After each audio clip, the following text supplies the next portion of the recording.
Nako, eto po mga kababayan, anong masasabi niyo dito? Kasi mukhang nagpaplano na si Harry Roque ng kanyang pangulo at pangalawang pangulo nila. Malakas daw na tambalan kasi artista.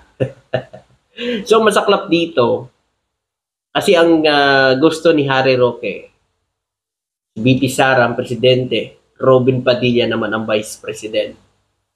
Ano na lang kaya ang mangyayari sa bansa, mga kababayan? Ito pa. Paano na lang pala si Senador Amy? Sinabi ni Senador Robin Padilla, sinabi niya yun, di ba, na si Senador Amy ang Vice President at si BP naman ang Presidente. So yan daw yung magkatandem. At si Robin naman ang magiging campaign manager. So ngayon kay Roque, gusto niya maging Vice President si Robin at Presidente si BP Sara, mga kababayan. Ibig sabihin, ayaw talaga ni Harry Roque kay Senador Amy Marcos, mga kababayan. Ibig sabihin, pag nagkikita ho sila ni Senador Amy, nagpaplastikan na lang. So, ano kaya masasabi ni Senador Amy dito na ayaw ni Harry Roque sa kanya? Diba? So, siyempre, sa pahayag niya, ito, pakinggan niyo to mga kababayan. Itong si Robin Padilla ay nasa 7.7. Statistical tie sila ni Bam Aquino. Yan yung tayo daw si Senador Robin Padilla at saka si Bam Aquino. Kung kay Senador Robin Padilla lang naman, mga kababayan, ay doon na lang tayo kay Bam Aquino, nasubok na at may alam. At talagang alam natin na mapapakinabangan ng mga Pilipino. Kaysa naman dito, yung susunugin siya at mga ngamoy Ruha Duterte siya, diyan pa lang makikita na natin kung saan ang kanyang loyalty. 'Di ba? Sa isang tao lang. 'Di ba? Doon na lang tayo kay Bam Aquino na alam natin na makakatulong sa sambayan ng Pilipino. Kaysa naman diyan, ano kung may tutulong yan? 'Di ba? Senador nga ngayon ano kung nagagawa? Luwas sa pagnguya doon sa Senado. Ito pa pala, Harry Roque. Di ba galit kayo sa mga gumagamit? Paano yan? Isang staff niya pala, tsumungkay doon sa loob ng Senado. Ano ang masasabi niyo dyan? Di ba galit kayo? Ayun. Matapang, nagtsungkay sa loob ng Senado. Matapang malakas loob tapos biglang pinalib. Diba? Biglang pinalib mga kababayan pagkatapos ng insidente. Bakit? Nangyari. Nandun na yun sa Senado. Dapat doon na yun. Dapat dinaragtis ka agad. Diba? Hindi na pinaalis. Hindi na pinalabas. Ito, tuloy natin yung sinasabi niya. Yan yung sinasabi ko na malakas na tambalan kapag naman itong si Robin Padilla ay maging running mate ni Inday Sara Duterte. Yan daw ang pinakamalakas sa kanya mga kababayan. By 2028, kasi magkasama si Bito at saka si Robin Padilla. Ito, pakinggan nyo bakit malakas sila. Pakinggan nyo. Taga Luzon yan. Dala-dala niya yung boto ng Luzon. Saka siyempre, artista, malakas. Okay. Taga Luzon daw, si Senador Robin Padilla. At artista, malakas. Artista lang ba ang basihan dito para sa higher position? Mga kababayan, artista lang ba ang basihan para lang mapumili tayo ng tama? Ha? Mga kababayan, ang pinag-uusapan no dito, dadalhin niya ang buong Pilipinas. Kayo. Porque artista, bubuto ka na. Isipin nyo naman ang kalagayan ng bayan, kalagayan ng bansa. Kung yan ang maging pangalawang pangulo. At yan sila ang maging mamuno dito sa bansa natin. Ngayon pa nga lang makikita natin ano ba ginagawa nila imbis na tumulong sila at magtrabaho sila. 'Di ba? At saka yung sinasabi ninyong impeachment na iniipit sa kanya, kung sinasagot niya na yan ng tama, wala na akong problema.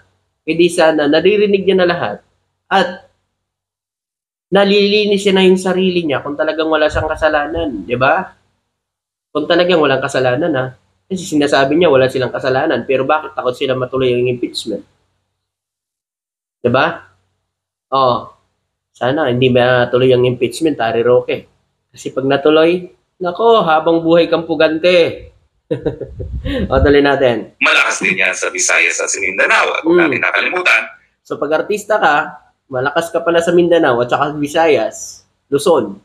So ganun pala yun pag artista. Eh paano na lang si Bong Revilla? Si Philip Salvador? Jimmy Bundok? Na naperdi? Mga celebrity yan. Di ba? Artista malakas eh. Noon yun. Huwag yung idamay yung ngayon. Noon yun, nung tumakbo siyang senador dahil nakadikit sa kay Pangulong Bongbong Marcos. Pero ngayon, huwag yun ang iasa. Matalino na tao ngayon at nakikita na kung sino ang tamad ng mga politiko. Tuloy natin. Gaya ni Bongo, naging number 1 senator din ito noong 22 and 2022 elections, no? So naging number 1 ba si Bongo 2022 election? Si Bongo daw naging number 1 2022 election? Hindi ba kasi Robin yung nag-number 1?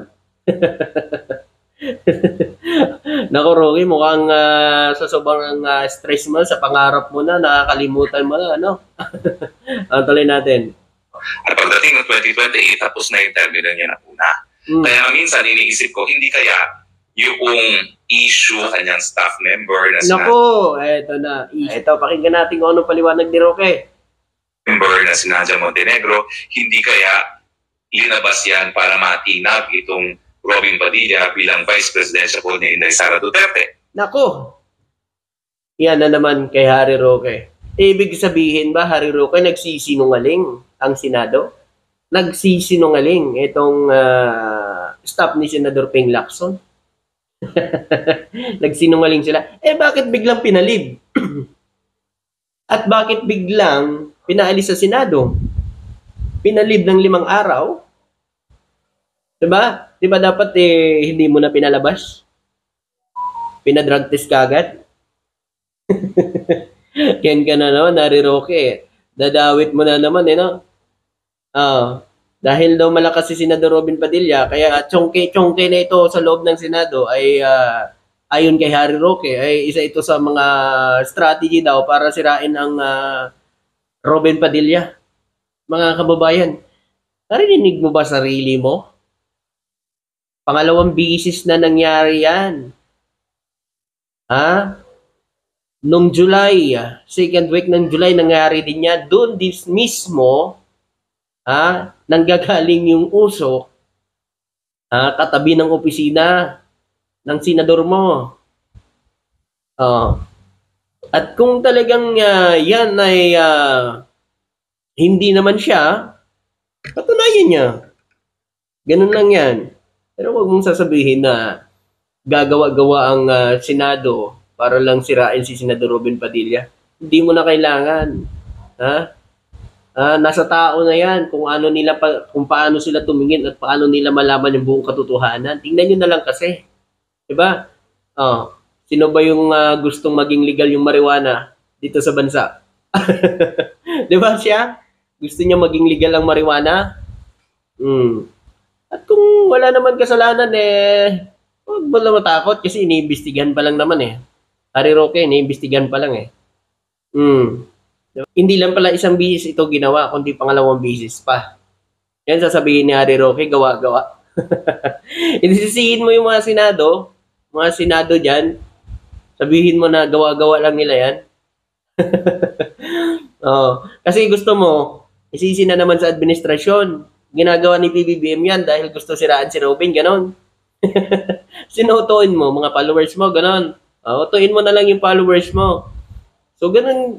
Kapag ka nasusukol yung mga bata-bata nyo, sasabihin nyo, ginigipit kayo ng gobyerno, ginigipit kayo ni PBBM, wow, lupit naman. Pero kayo naglagay sa sitwasyon nyo sa ganyan. Sino ba yung naglagay sa sitwasyon na ganyan? Tulad mo, bakit ka ba tumatakas? Dahil sa problema mo. Sino ba naglagay sa problema mo? Ikaw. Hindi ibang tao. Tuloy natin yung sinasabi niya. Bakit ko sinasabi na malakas itong Padilla at saka Duterte tandem? Well, una-una, sabi ba? Wala yung balakid na baka hindi pumayag si Inday Sara kay Robin Padilla. Ayun mga kababayan, yung pala yun malakas. So, malakas pala kayo. Bakit kailangan nyo paggamitin ang pangalan ng Pangulo? Kailangan nyo paggamitin para magpabango kayo sa tao. 'Di ba? Na bawat rally nyo, wala kayong mukhang bibig, kundi ang Pangulong Bongbong Marcos na wala naman kayo na itutulong. 'Di ba? Kung talagang malakas kayo, patunayan nyo sa taong bayan. Hindi ho, para gamitin yung ibang tao, para lang maging malakas kayo sa paningin ng iba. Gagamit kayo ng ibang tao para lang lumakas kayo, ganon. Tulad niyan, ibabato nyo na naman sa administrasyon ang nangyayari ngayon. Atong chongke na ito sa Senado, ibabato nyo na naman sa ating Pangulong Bongbong Marcos. Aba, ang galing Grabe ang talino ni Roque 'Di ba? Tanggapin nyo na lang kasi na nagchuchongke talaga ang staff niya. Ganun lang yan. Ba't hindi mo kaya matanggap? Dahil napapahiya kayo. Kasi galit kayo sa chongke. Pero yung mga nyo, nagchuchongke. Diba? Ganun lang yan. Napapahiya lang kayo kaya hindi nyo matanggap. Kaya gusto nyo isisi sa Pangulo. Tutuin nyo mga tao, diba? Para isisi sa ating Pangulong Bongbong Marcos. Yan ang totoo. Nakita ko na po sa aking dalawang mga mata na napakatalik na magkaibigan ng Inday Sara Duterte at ang Robin Padilla. Wow. They have, kumbaga, good chemistry. Wow. Vibes nila. Yan.